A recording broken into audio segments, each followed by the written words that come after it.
رضي الإله عن الصحابة كلهم والتابعين ومن بحبهم ارتوى خير القرون أتى بذلك قوله لا يلمز الأصحاب إلا ذو هوى رضي الإله عن الصحابة كلهم. The Prophet, peace be upon him, said, "In every nation there exists a man worthy of all trust, and the trustworthy of this nation is Abu Ubaidah bin Al-Jarrah."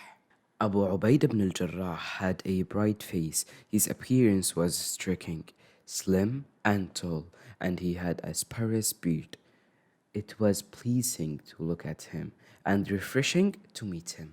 He was extremely courteous, humble, and quite shy.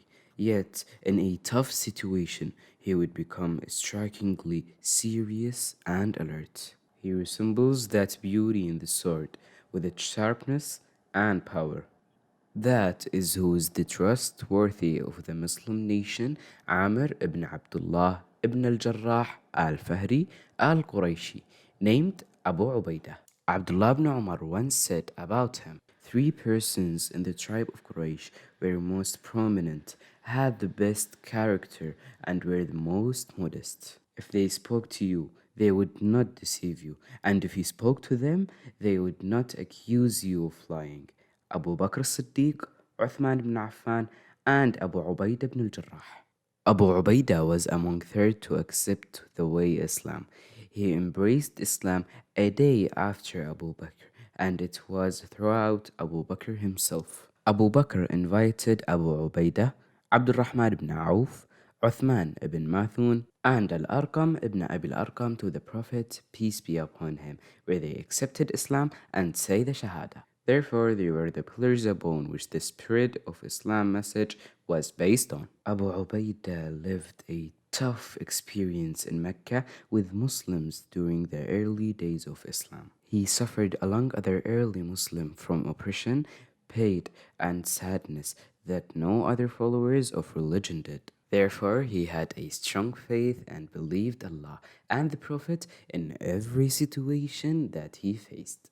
This was not surprise from Abu Ubaidah. The strength of his faith in Allah and his advice and trust to the religion reached a level that no one else could reach. Muhammad ibn Ja'far said a Christian delegation from Najran arrived in Medina and showed interest in Islam and asked Muhammad to send them a person to guide them in the matters of religion and in other tribal affairs according to Islam laws. Abu Ubaidah was appointed by Muhammad to go with them. Umar ibn al-Khattab said, "I never wanted to be in a leader position more than the day Prophet Muhammad appointed Abu Ubaidah." Abu Ubaidah was not only a trustworthy, he was also powerful as well. This was apparent in the Battle of Uhud. In the second phase of the battle, when Khalid ibn al-Walid's cavalry attacked the Muslims from the rear, changing an Islamic victory into defeat, the bulk of the Muslim soldiers were routed from the battlefield and few remained steadfast. Abu Ubaidah was one of them, and he guarded Muhammad from the attacks of the Quraysh soldiers. On that day, Abu Ubaidah lost two of his front teeth while trying to extract two links of Muhammad's armor that had penetrated into his cheeks. Abu Ubaidah has attended all the events and battle with Prophet Muhammad. When Muhammad died, the matter of his succession took place at the Saqifa of Banu Sa'ida. Abu Ubaidah was there, along with Abu Bakr and Umar. Umar said to Abu Ubaidah to stretch forth his hand for the caliphate, but he refused and said to Abu Bakr to stretch forth his hand to take the pledge of alliance. When Caliph Abu Bakr died, Umar became Caliph. Abu Ubaidah has always been obeying the order of the Caliph except one. The battles he commanded spread the Islam to Syria from victory to another. It is then a plague epidemic broke in Syria and western Iraq. It was most severe in Syria.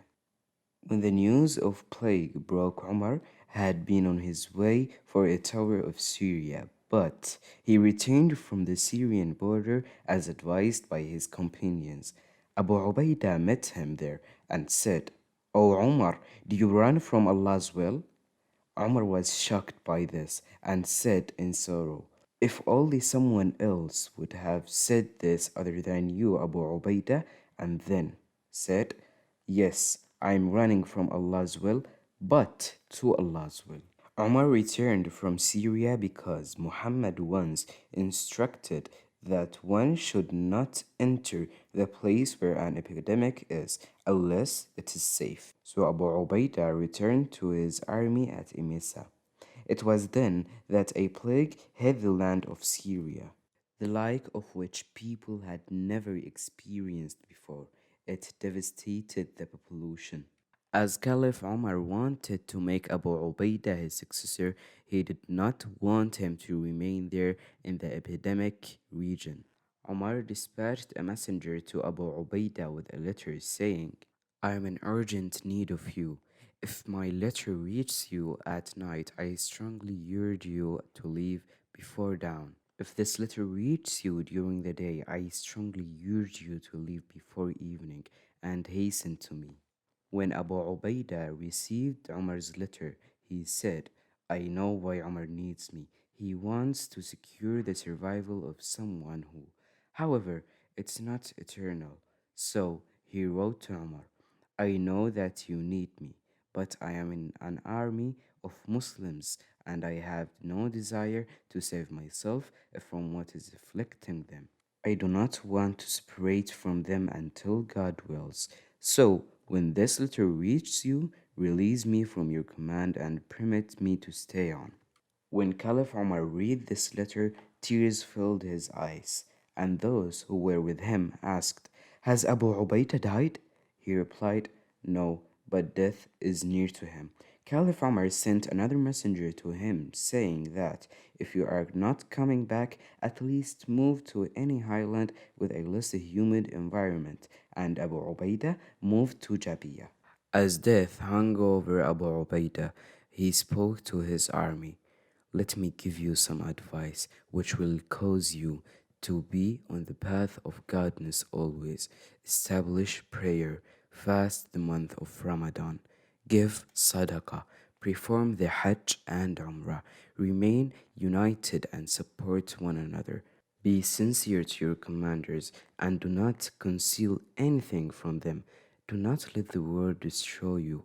For even if man were to live 1,000 years, he would still end up with this state you see me in. Peace be upon you and the mercy of God." He then appointed Mu'adh ibn Jabal as his successor and ordered him to lead people in prayers. After he prayers, Mu'adh went to him. At that moment, his soul departed. Mu'adh got up and said to the people, "O people, you are stricken by the death of a man. By God, I do not know whether I have seen a man who had a more righteous heart, who was farther from all evil, and who was more sincere to people than he. Ask God to shower His mercy on him, and God will be merciful to you." رضي الإله عن الصحابة كلهم والتابعين ومن بحبهم ارتوى. خير القرون أتى بذلك قوله